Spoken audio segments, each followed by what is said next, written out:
Akhirnya dah pegang manusia itu sebuah kesalahan. Jamun natiron muda ijab oleh masufi ya dulu. Ijab oleh masufi. Assalamualaikum ya Abu. Waalaikumsalam. Nyona pertanyaan dua po. Mulapan je. Orang tanya meno hai Abu. Natiron ko yakin sama yang melatih sampai ibadah lembung. Pokoknya yang malam tapi 3 bulan berapa? Bijak dia kopi hai, pu kepegernya. Tak pu dan dia pu budak kan. Ya, mungkin mana. Nah, dia tu hai pu. Gernya tapi hana 3 bulan. Cuma semayang berbaju. Ya, menyena maghrib insya. Yang subuh hana kedih luhur 3 tu atau hana tha maghrib 3 tu. Nyalon tanyong baron hai pu mulai so yang ke 2 orang. Jauh dia punya man 2 orang. Hai pu pane man 2 orang. Kiro terkabu le, pu malay menan terkabu le. God tidak terkabu. Cek terkabu yang ada kado. Yang kedua semayang tanah pi thaleh, cek thaleh kado. Semayang hanaga abu, yang hanaga urung yang kele. Dah orang kele, urung yang pikir tipan urungnya. Malay menan terkabu le.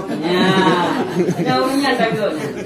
Sebab urung yang kele hanaga, urung keluarga. Mana agak hari ni kita ibadah. Yang agak urung lolo kok. Maka kulemu Allah tadi dalam kitab Ihya Ulumuddin la taj'al nafsaka syam'atan tan ughiraha. Kata baik gelilin. Go penuh datuk yang sebut. Roi baju you. Ya, nan dilin. Yang tu yang uru. Cuma kita tanya idonya. Lebih-lebih dalam Ramadan yo hudib idonya kanyo hudib untuk Allah tamthilan lagi tabla tabai sabogla. Namo bahi ni yang mun nasirowino ko tadi, hanali dah tu kami ingat. Tinggal ni kejadian yang ni, menyomai tadi, hanali tadi.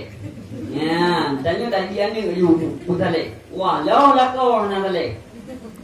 Bahasa Kohuro ane mayaknya kau rajin jak masjid. Karena keperintah lima. Hari ni jak masjid lebih. Jut.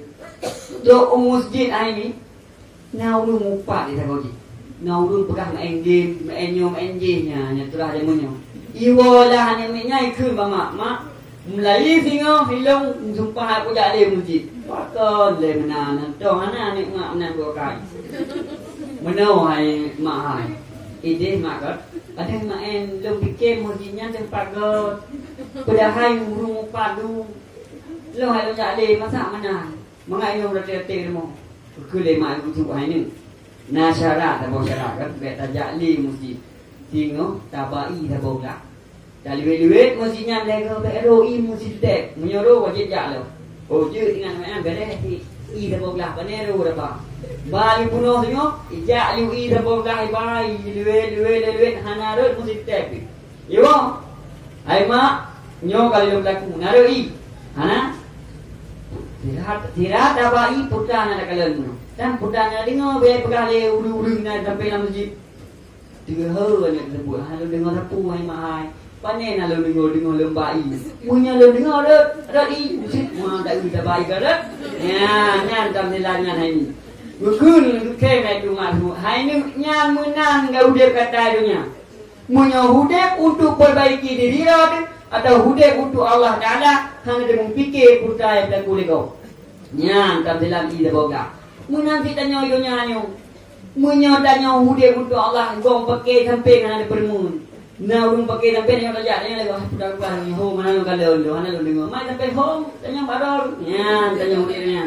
Nya menang tanya hati kaum muslimin yang berbahagia. Mudah-mudahan kita tanya hude dalam dunia nyo bujut taco khut mina yaumi umratan wa kunna amti kubratan. Ambil olehmu hari ini sebagai pengalaman. Ambil olehmu hari ini sebagai pelajaran dan ambil olehmu hari kemarin sebagai pengalaman. Uronyo katanya hudib dalam 7 Ramadannya hanya tak ibadat malam baru bujuk ke pengalaman katanya iban cara ke benale katanya ketinggalan karena ada Allah yang paling berat yaitu man dakhala qabra bila zaden fakan nama rakbal bahra bila sabinatin. So mantang yang ada malam kubu ini hana dapat bekal tamsilan uring yang di laut hana badara nyo ke hadirin kaum muslimin yang pun dari Allah Subhanahu wa taala.